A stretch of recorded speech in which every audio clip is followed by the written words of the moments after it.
I'll see you guys in the dark. Jake was a junior in college studying computer science. He loved everything about computers, but he never expected to find love in his class.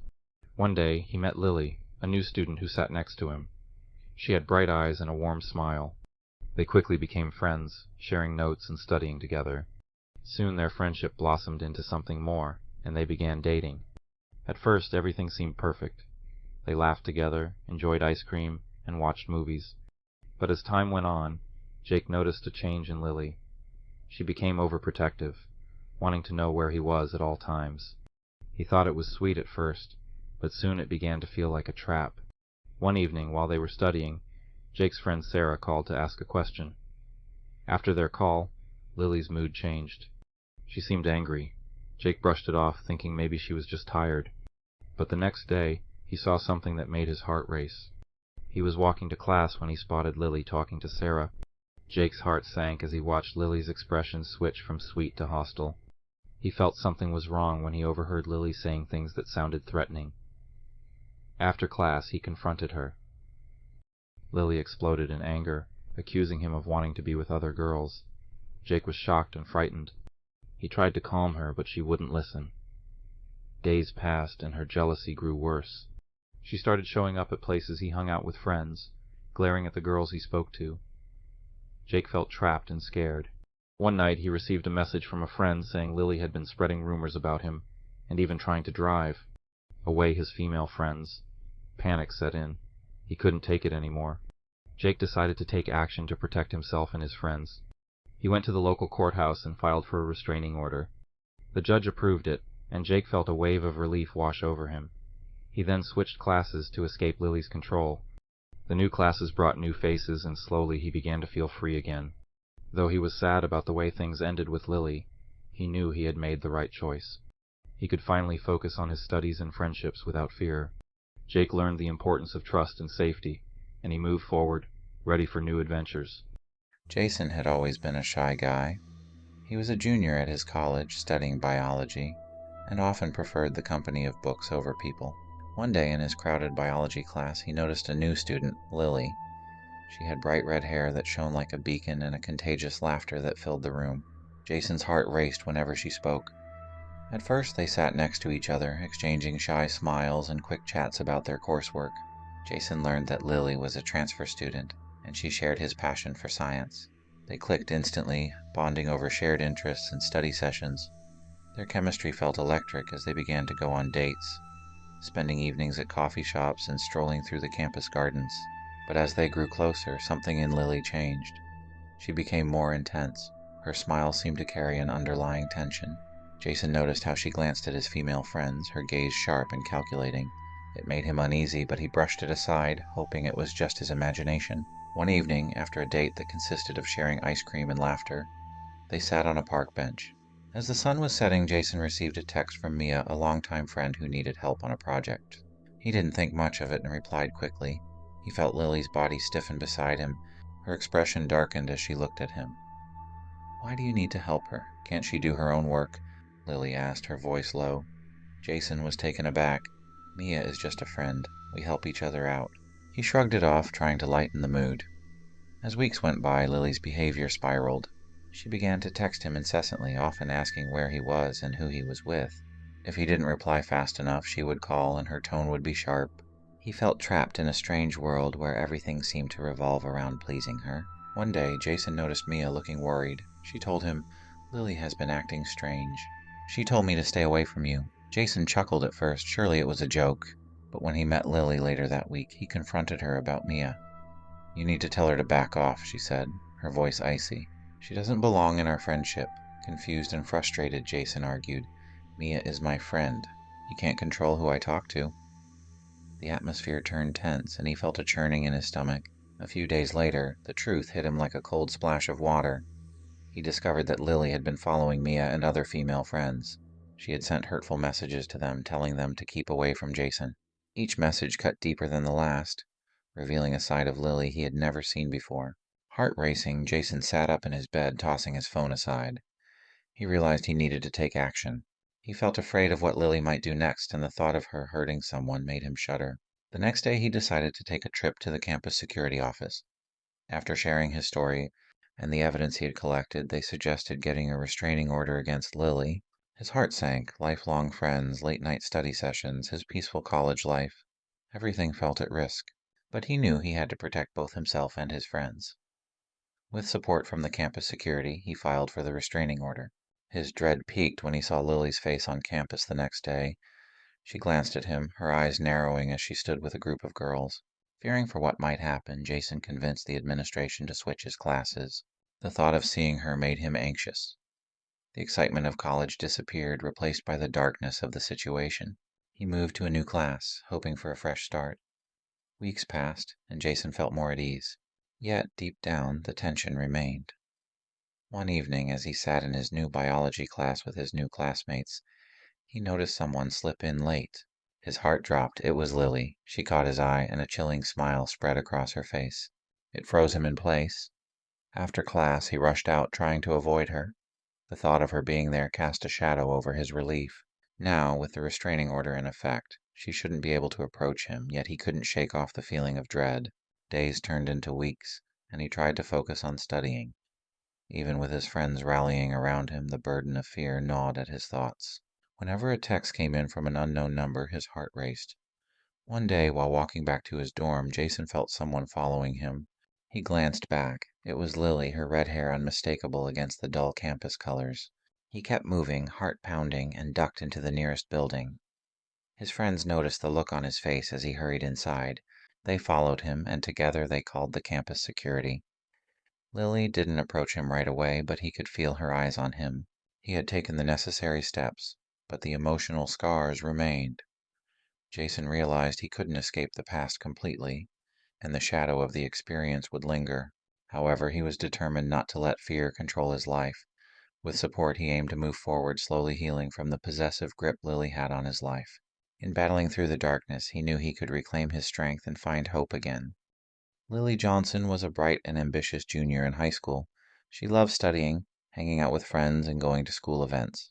Her family was important to her, and she always made time for them.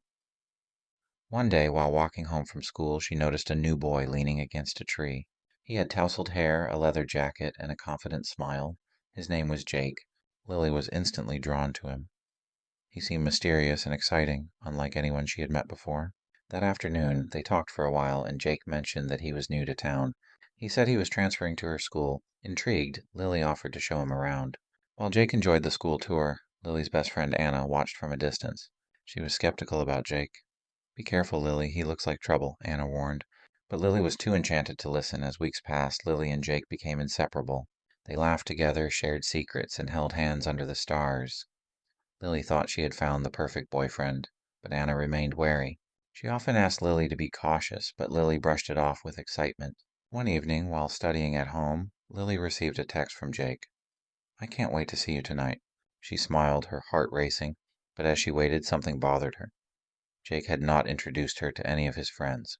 Whenever she asked about his past, he always changed the subject. With a nagging feeling of curiosity, Lily decided to dig deeper. The next day at school, Lily asked around about Jake. Her classmates were confused. No one had heard of him. Feeling uneasy, she confronted Jake when they met later. "I asked about you, and nobody knows who you are," she said. Jake brushed it off, claiming he was shy and didn't make many friends yet. He gave her a charming smile, and she believed him again. Days turned into weeks, and though Jake was sweet and romantic, his behavior started to change. He became possessive and paranoid. He'd call Lily multiple times a day, wanting to know where she was and who she was with. If she didn't reply quickly enough, he'd send another message asking if she was okay. "I just care about you," he would say, but it made Lily feel trapped. Things took a darker turn when she began to notice Jake lurking around her house. One evening, while doing homework at her desk, she saw him standing across the street, staring up at her window. Panic washed over her. She quickly texted Anna, asking her to come over. When Anna arrived, Lily shared her fears about Jake. "He's been acting weird, and now he's stalking me. I think he's much older than he says," Lily explained. Anna agreed that they needed to find out the truth. They decided to do some research online. The next day, they discovered shocking news. A man matching Jake's description was wanted for several crimes in a nearby city, including stalking and harassment. Realizing the danger she was in, Lily felt her stomach drop. "What do I do?" she asked Anna, her voice trembling. "You need to cut ties with him, Lily. It's not safe," Anna urged. But before she could, Jake confronted her. "Why are you avoiding me?" he demanded one afternoon after school. Fear gripped Lily's heart. She made an excuse about being busy, and Jake's face turned cold. That night, Lily went to bed but slept fitfully. She heard noises outside her window and jumped up. She peeked through the curtains and saw Jake again, waiting in the dark. She called the police, terrified that he might try to break in. When the police arrived, Jake had already disappeared. Days passed, and the stalking escalated. Jake started sending Lily threatening messages, claiming she would regret leaving him. Lily was terrified for herself and her family. She convinced her parents to let her stay home for a few days, cut off all contact with Jake, and monitor their surroundings. One day, as Lily and Anna were out for lunch, they spotted Jake at the restaurant.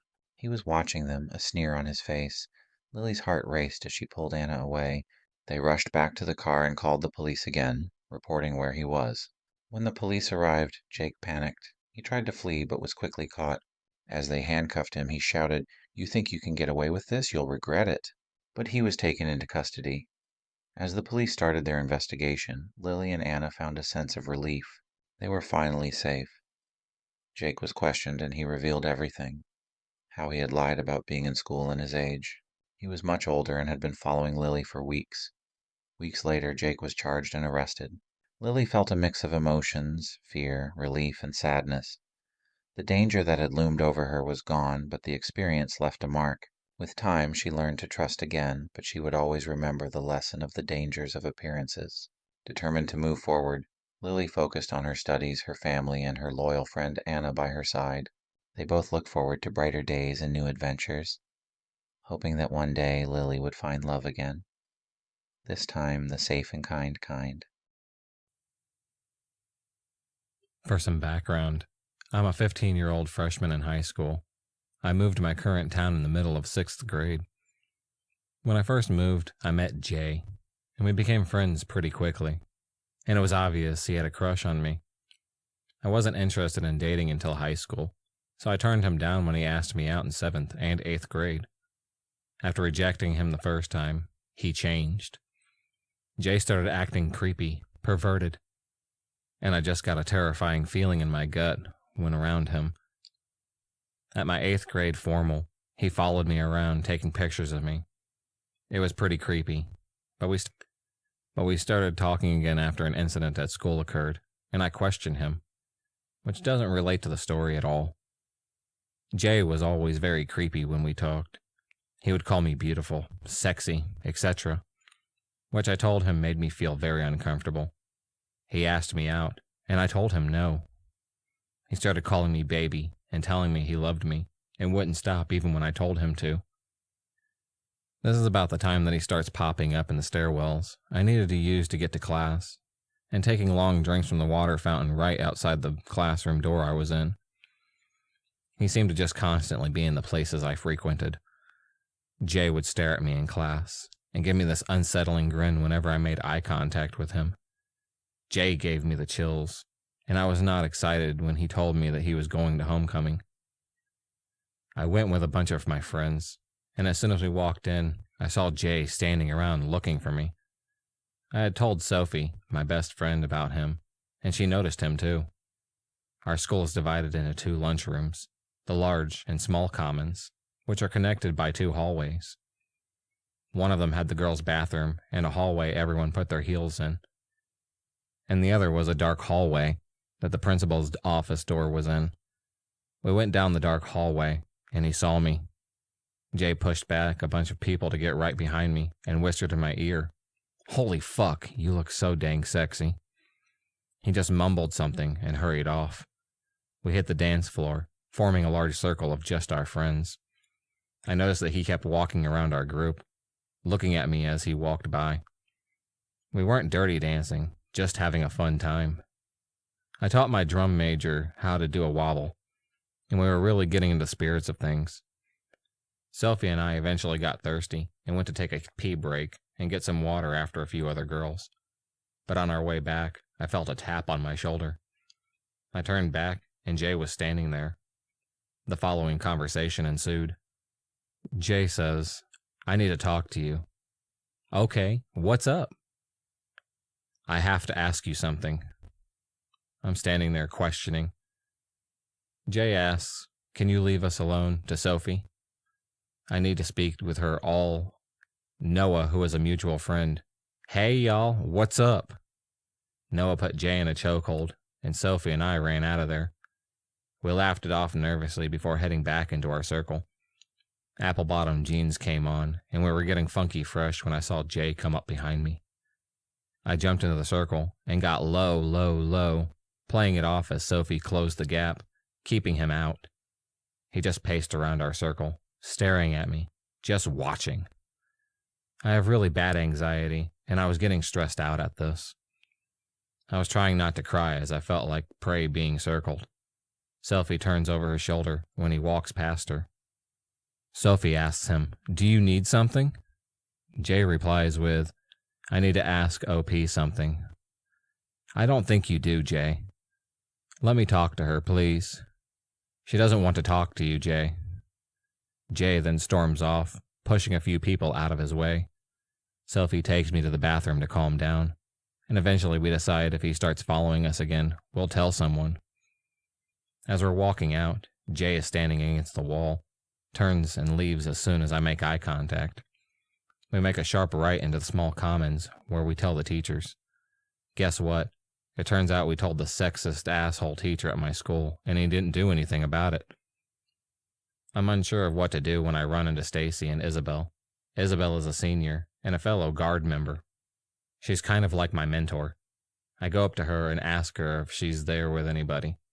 When she tells me no, I ask her if I can stay with her and explain the whole situation. She consoles me and promises to stay by my side. Stacy disappears after hearing what happened.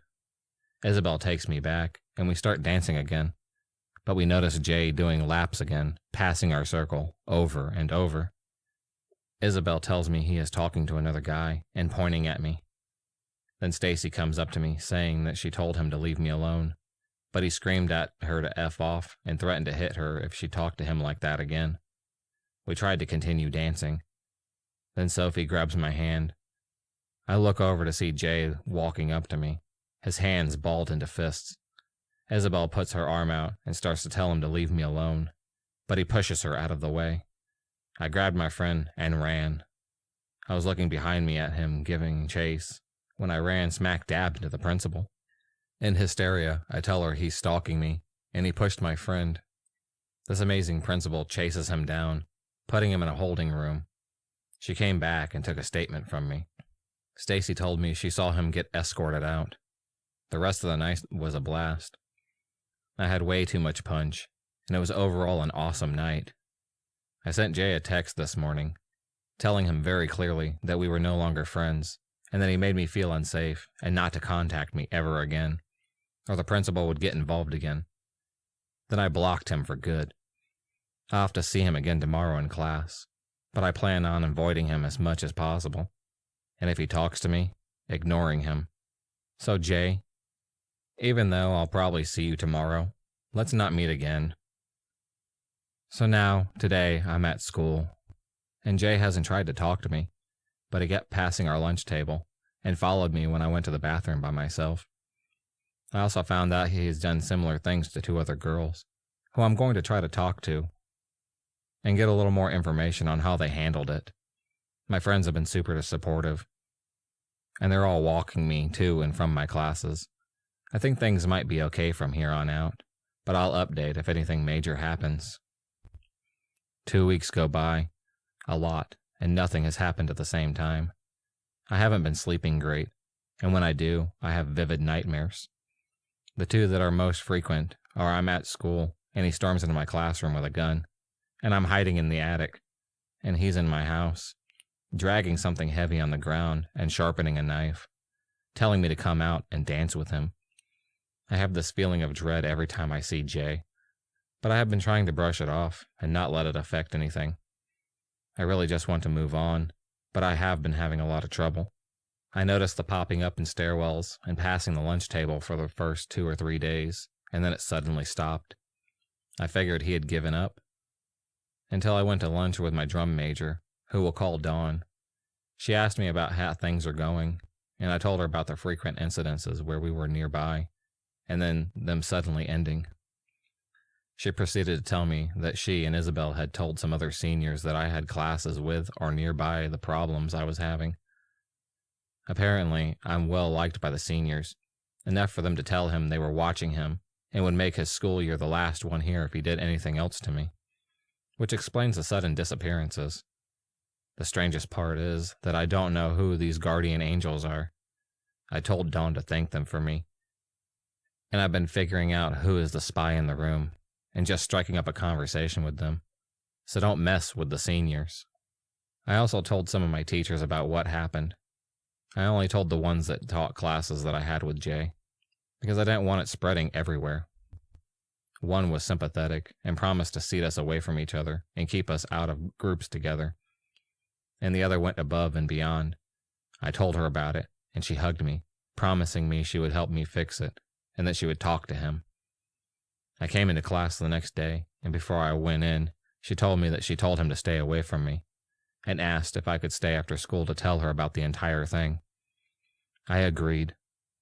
Actually, reading my post on here, since it has the most accurate details, I gave more of a background to it. She told me that she wanted to help me. She told me that she thought that there were some serious issues with some of his texting, and that it was emotional manipulation and abuse. She told me the flirting after I asked him not to was sexual harassment, and the incident at homecoming was stalking. She wants me to print off my text messages with him and begin a folder of evidence to give to the school so it's documented. She informed me that there was a school therapist she thought I should consider, and assured me that as long as I wasn't a danger to myself or others, my parents wouldn't have to know, which I wanted to keep a secret for now. She asked me if it was okay to make an appointment with the school counselor, so he could refer me to the therapist legally. I agreed, and she's going to pull me out of PE tomorrow to meet with him. The last thing she asked me was if I wanted to drop out of her class, and the other class that I have with him. I don't think I'm going to, because this prick has done enough, and he doesn't get to take anything else away from me, thank God.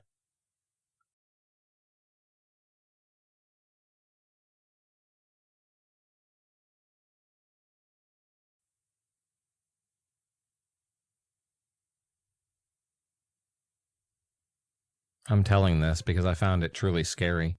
Maybe others won't. I grew up in a small town, and I was about 15. I started working at the grocery store. Pretty boring, mostly cashiering and working in the produce department. To be honest, I don't remember when it started, but I couldn't have been any older than 17. I think it lasted a couple of years because I kept working there in the summers to help pay for college. He was the father of a kid I'd known since we were in kindergarten, which made this extra sick in hindsight for me. He seemed nice enough. He'd chat with me while I stocked produce. But then it started. Small things at first. When I'd open the store in the morning, I'd be one of the only people there, and when I unlocked the doors, he'd be waiting. Every time. He lived nearby and became familiar with which car was mine. I'd be behind the counter where people could buy smokes, and he'd stand there, chatting me up with nothing in the basket he'd been carrying around for an hour. He rarely bought anything. And then the comments started, beginning with things that felt like red flags.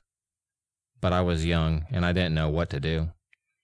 He commented on my looks, called me pretty. He wouldn't leave me alone. Asked me about my boyfriend, tried to touch me, gaslit me to other employees who I'd confided in. Finally, I told upper management. I will never forget what they said. You wear makeup to work and wear tight clothes. Maybe he's getting mixed messages. Again, I was young, and even though I was mad, 10 years later me would have raised hell. At the time, I did not. It came to a head one day when, unbeknownst to me, someone at work had apparently pulled the man aside and told him that he made me uncomfortable. He walked up to the smokes counter. He looked me dead in the eye and said, "Come here." I told him no. "Come here." He wasn't louder, just forceful. "Whatever you need to say, you can tell me from here." I felt real fear. It was very early in the morning once again, and I was alone. I can remember him mumbling some sort of half-hearted apology of, "I'm sorry you feel weird about me." He backed off after that, and I didn't stay working there much longer. I found out afterwards that he was regarded by some as a bit of a drunk. Honestly, I had no idea if he was. I don't go home much for a lot of reasons, but I certainly hope to never see him again. I called my mom to see if she remembered anything else. Apparently that last encounter was actually the final of several times he had been asked to stop harassing me. He's been banned, and him trying to apologize was after that. I honestly think that he just left after his shitty apology.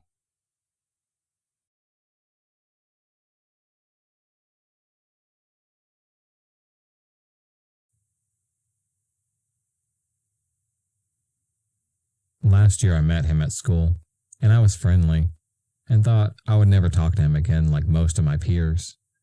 But instead, every time he saw me, he would come to my side and pretend that I was his best friend.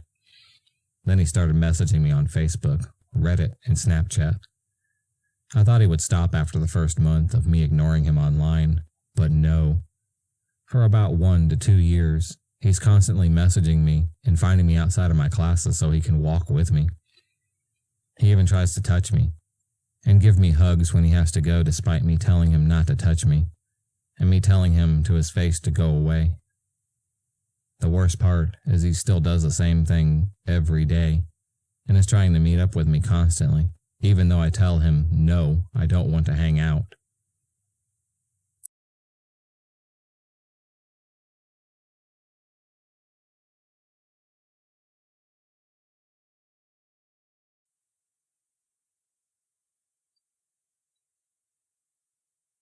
I hope this isn't too long, but reading is definitely worth it. This is less of a story and more of a description of incidences that really creeped me out. My mother, my grandma, and I live in the same house, but in 2 different flats in a very short street with only 6 houses total. We moved here in 2012, and everything was fine. One day there was an old man moving into another house in the street.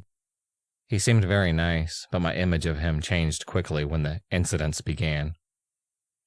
My grandma lives in the first floor, so everyone walked past the house can technically look into her flat when she had the blinds open. She started telling us about how she'd sometimes see 2 feet under the blinds of the big windows. Always the same shoes. One day she pulls them up while the shoes are there, and guess who it is? Yeah, the old man. Turns out she has been watched for quite some time, through her windows and even from his balcony, from which he has perfect view of the big window in her living room. As if that wasn't bad enough, he started talking to me when I got home from school because I need to pass by his house. We didn't know each other.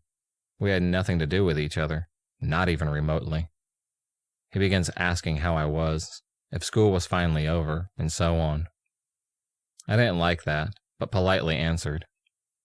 One day, he started asking about my grandma and my mother, how they were doing, etc. I was very creeped out by this, given the history of incidents. I started ignoring him, and after a few days of ignoring him, he got the hint. But there's more.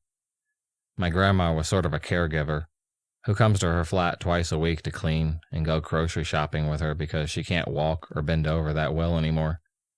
This caregiver is also the one that comes to our stalking neighbor to help him. After my grandma brought it up to us that he was watching him the other day, the caregiver told us that the old man just wants hugs from her, and to look at her ass, cleavage, etc., and also sometimes touch her in places like her waist or thighs unintentionally. As if that already wasn't more terrifying, he also rides the bus sometimes. Sometimes I'm in that same bus, or sometimes he even rides the school bus for some reason. Anyways, one day I was waiting for the bus, and there was a girl with a hijab waiting for the bus too. The man walks up to her and starts talking to her. I had my headphones in, so out of curiosity, I put one out and listened to what he was talking about. I was shocked when I heard how he was talking about immigrants being a problem for us, how they should get out of the country and such. But in a way that he didn't say it directly, but rather hinted at those things. The girl was really confused, and then the bus already came, which she was relieved by, understandably at least. This was just a selection of the creepiest and worst incidents. There were many more not-so-creepy ones, but these are definitely the worst. So, creepy old man from next door, let's not meet again, please.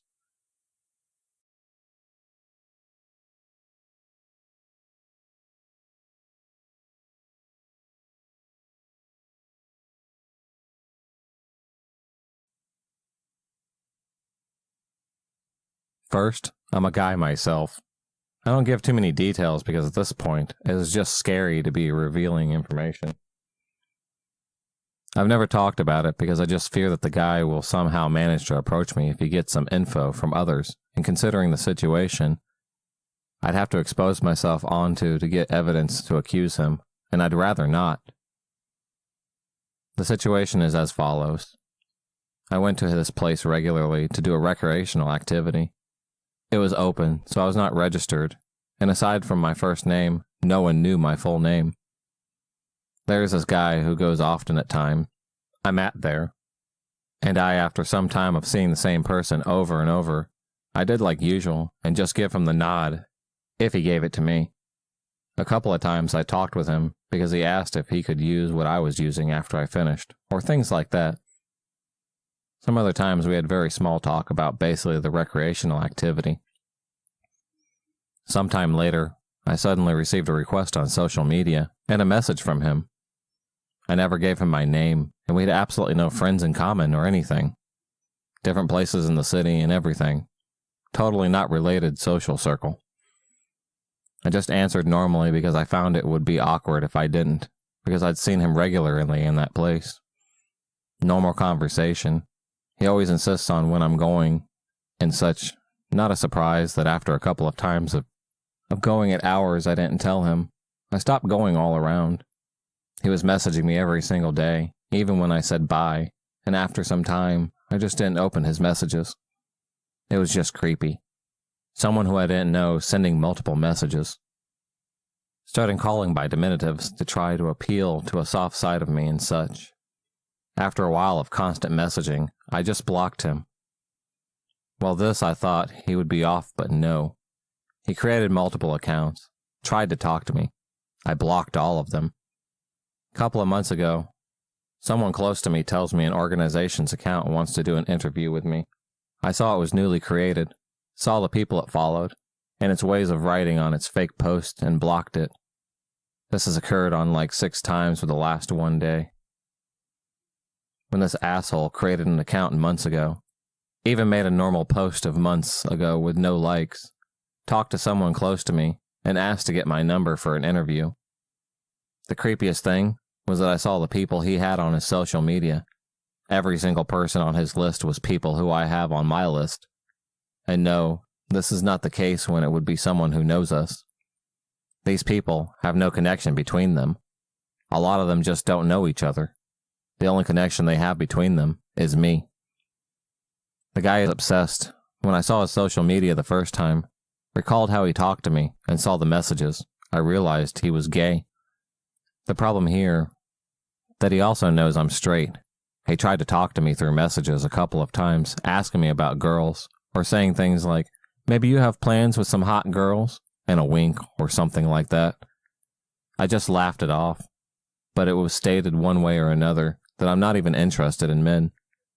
So it creeps me even more knowing that he is obsessed nonetheless. The thing is, which was something I never thought about, many times I wear a club attire, and twice a person I knew went there, and this creep saw that I talked with him, and that I knew him. So that I guess that once he either managed to get his name or something of him on social media, and then doing some stalking on his contact list, he managed to find me as well.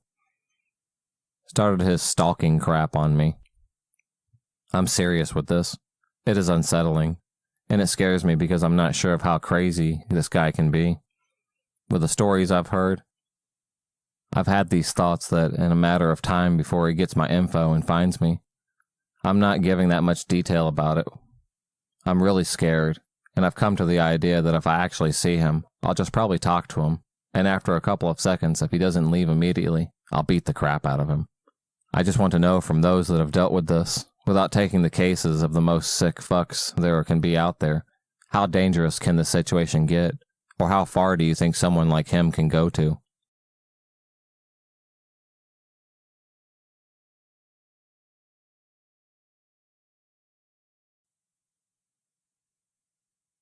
This took place a month or so ago, and it still freaks me out. My room is in the attic of my house, with the 3 large windows facing the backyard. I like natural light in my room, so I didn't have any curtains covering them at the time.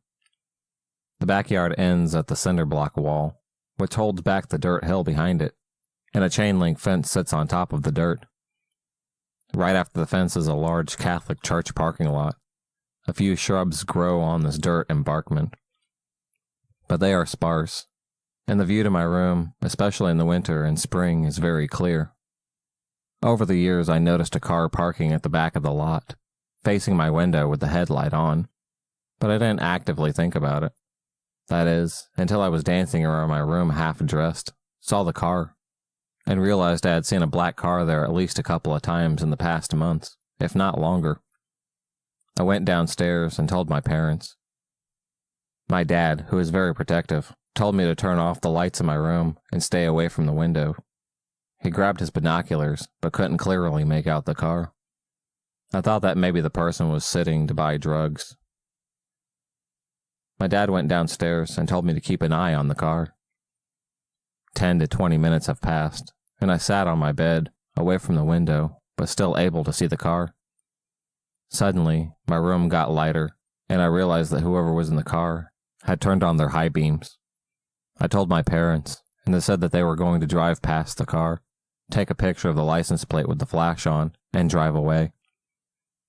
I went upstairs to keep watch, and as I waited, I wondered if perhaps it was a couple making out. But my parents took the picture and drove away. The driver didn't react at all. I started to wonder if I had overreacted. An hour passed, no drugs were traded, and the car didn't move or turn down its headlights. I glanced out my window and realized that whoever was in the car had turned on their lights in the car and was rooting around. And there was only one person, a man, possibly younger, in a hoodie. But that's all I could see before the lights went out. The car sat there for quite a while longer, and then I looked up again, and it was gone. In total, it had sat there for about 3 hours. It's been months now, and they haven't returned, which is sketchy within itself. It's completely possible that I blew it out of proportion, but the idea that someone has been watching me and doing God knows what is something that I can't get over. So a person in a dark car who may or may not have been stalking me, let's not meet. If you enjoyed this video, please subscribe, like, and hit the bell for notifications on future videos and become a stalker of the night, and I'll see you next time.